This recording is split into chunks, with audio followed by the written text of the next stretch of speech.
ارجو ان احنا ما ننساش موضوعنا الرئيسي يا جماعه، صفات المدرب الناجح.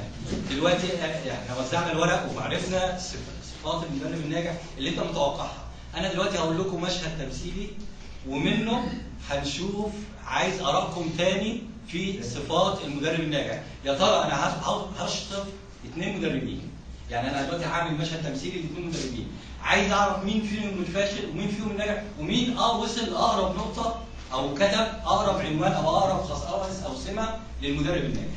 طبعا اذنكم.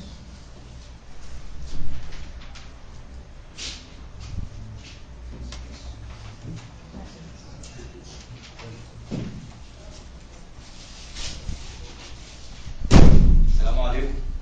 النهارده هنشتغل مع بعض حته يعني ماده صغيره كده، بس ارجو انكم انتوا حضراتكم تستفيدوا منها.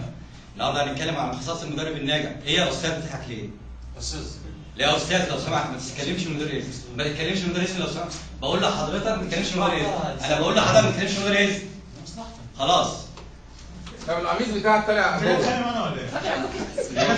لو سمحت يا فندم القميص بتاعك طالع جوه. بوسه كده دخل بره. ده نص المشهد، ده بعد اذن حضراتكم، ده نص المشهد، النص الثاني، وارجو ان احنا نعرف يعني نقدر نقارن بين المشاهد. خلاص احنا اتكلمنا دلوقتي بيضربنا. ادخل يا عرب. ادخل يا جامد. حد يقطع عينه. ايوه. استاذ رضا، الاخ اللي كان عايز يمشي الساعه 12 انا قلت له ان انا حضرت مع حضرتك قبل كده، وهو لو قعد الساعه 12 هينزل البريك ويطلع تاني اول واحد.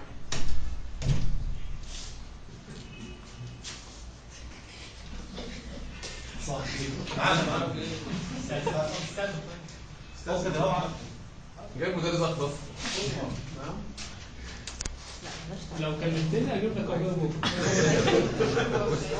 تعبان وبالي مش بص مربوط هنا وهنا كل حته.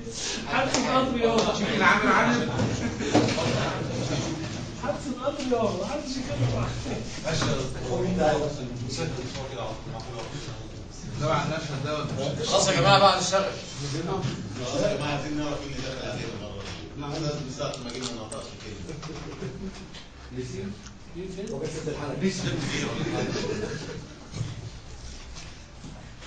خلي بالك دلوقتي اليوم انت لو طلع خسران في الاخر اهو. عارف حاجه مضايقاك؟ في حاجه مضايقاك يا جماعه بعد اذن حضراتكم نلتزم الصمت، بعد اذن حضراتكم لو سمحتوا. لو سمحتوا. السلام عليكم. وعليكم السلام. اعرفكم بنفسي، انا اسمي رضا رضوان. ان شاء الله النهارده انا هشتغل معاكم، انا زميل ليكم، بس يعني هحاول استفيد من خبراتكم النهارده ونتبادل الخبرات مع بعض. فالنهارده بنتكلم عن موضوع اساسي اللي هو سمات المدرب الناجح. بس ارجو من حضراتكم يعني ان احنا نستثمر الوقت بتاعنا ونستغل الوقت بتاعنا في ان احنا نسمع ماده او يمكن نتبادل خبره او يمكن يبقى عندي معلومه جديده او انا اكتسب منكم معلومه جديده النهارده ونقدر بعد كده ننقلها للاجيال اللي جايه بعد كده. لو سمحت يا دكتور، يا استاذ،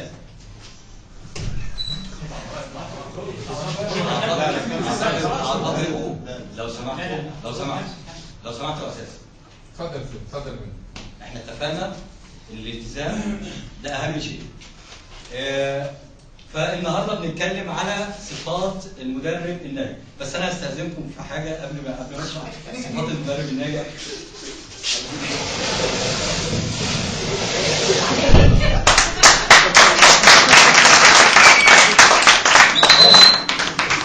الاستاذ اللي صفر لو سمحت.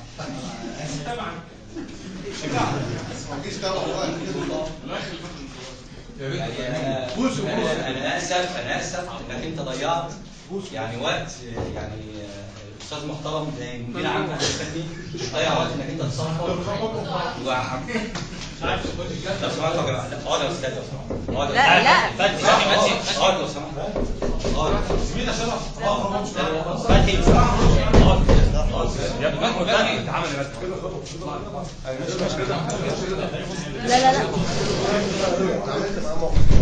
ايوه فندم. لا معلش انا اسف. لا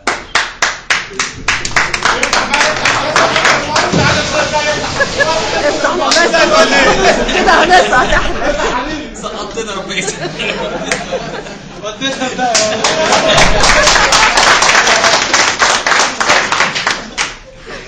بشكر المجموعه جدا طبعا، الحقيقه هم شجعوني ان انا العب الدور. قلت له ايه الله يخليك. اشتغل معاهم. هم هم قدموا لعب ادوار هايل. وانا حبيت اشارك بارتجاليه خالص بعيدا عن الاتفاق واشوف رد الفعل. بس حضرتك متفق معايا. هو ده الصح.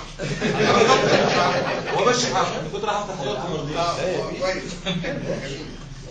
مش هيديك درجه زياده. اديني برضه.